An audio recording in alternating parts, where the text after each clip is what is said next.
In this video, we'll talk about the normal approximation to the binomial.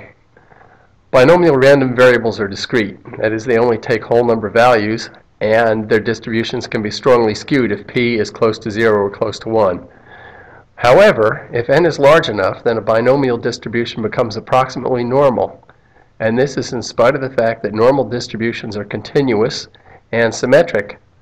How can this happen? Well, this can happen if n is large enough. That is, we have a large enough number of trials, then this can happen. How large does n need to be? Well, it needs to be large enough for this condition to hold. N times p has to be greater than or equal to 10, and n times 1 minus p has to be greater than or equal to 10. Now this np is the expected number of successes in your n trials, and this n times 1 minus p is the expected number of failures in the n trials. And so this condition right here is often called the success-failure condition. This is the part that deals with the successes. This is the part that deals with failures. The expected number of successes has to be at least 10. The expected number of failures has to be at least 10. If this condition is met, then the binomial distribution is approximately normal. So here, this sums up everything that I just said. The normal approximation to the binomial. If we have a binomial random variable x with parameters n and p, if n times p is greater than or equal to 10 and n times 1 minus p is greater than or equal to 10, then x is approximately normally distributed with the mean equal to n times p and a standard deviation equal to the square root of n times p times 1 minus p. Now this is your binomial mean. This is your binomial standard deviation. So the normal distribution that we're approximating the binomial with will have the same mean as the binomial distribution that it's approximating and the same standard deviation as the binomial distribution it's approximating. So you can sum all that up like this. X is normally distributed with mean np and standard deviation square root of np times 1 minus p.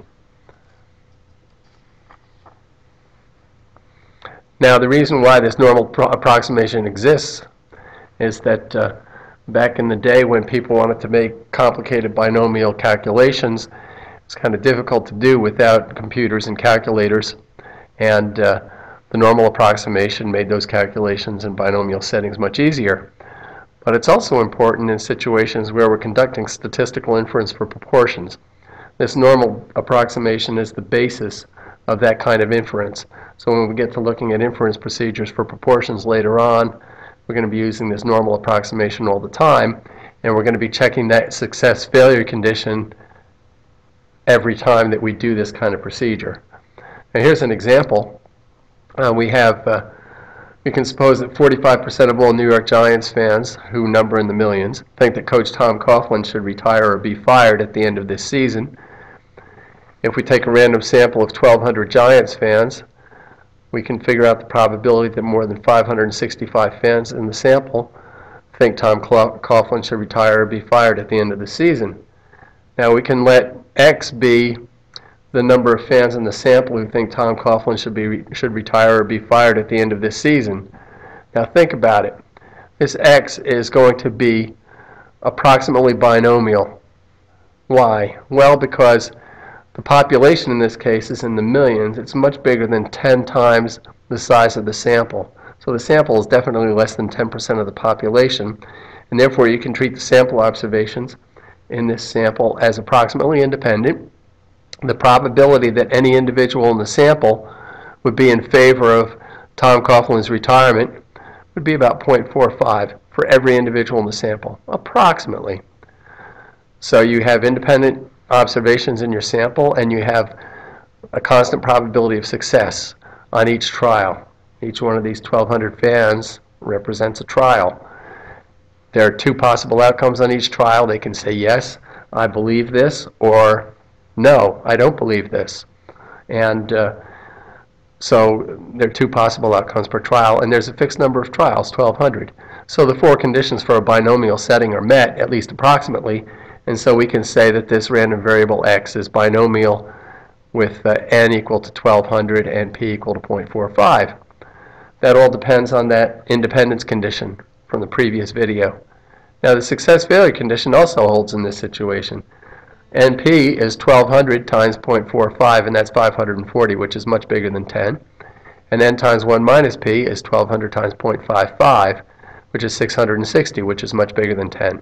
So x, this variable up here, the number of fans who think Tom Coughlin should retire, is approximately normally distributed.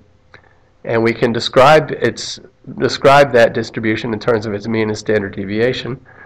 The mean is NP, which is 540, and the standard deviation is the square root of n times p times 1 minus p. That's about the square root of 297, which is 17.2337. And if that's the case, we can conduct a standard normal calculation.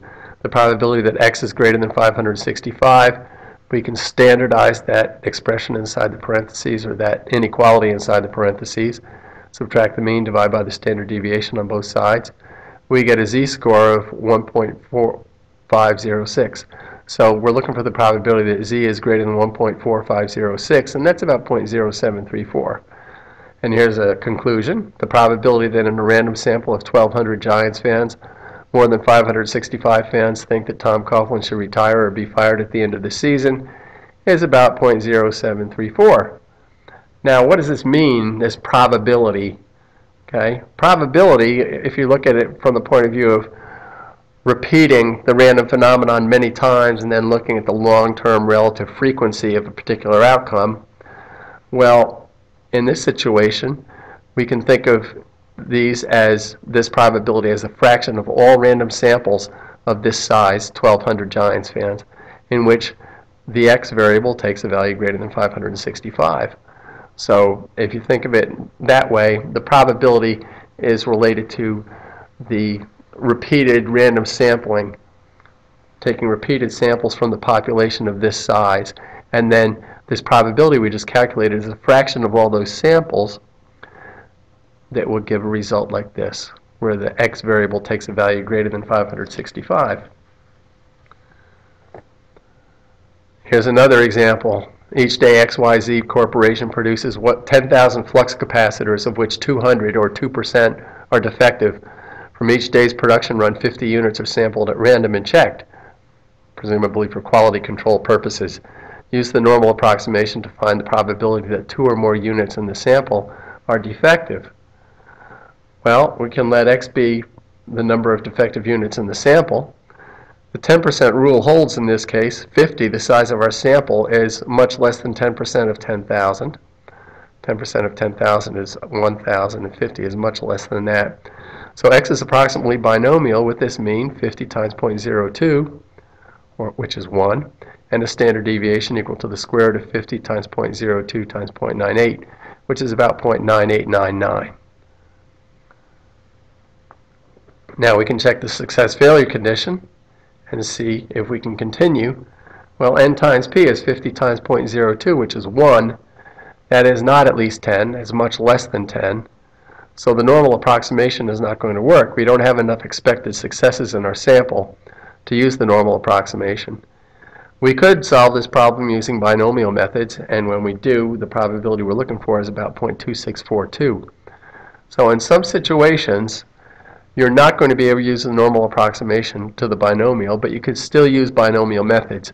And now that we have powerful calculators and computers that can do these kinds of calculations, we can often do them that way, and we don't have to rely on the normal approximation.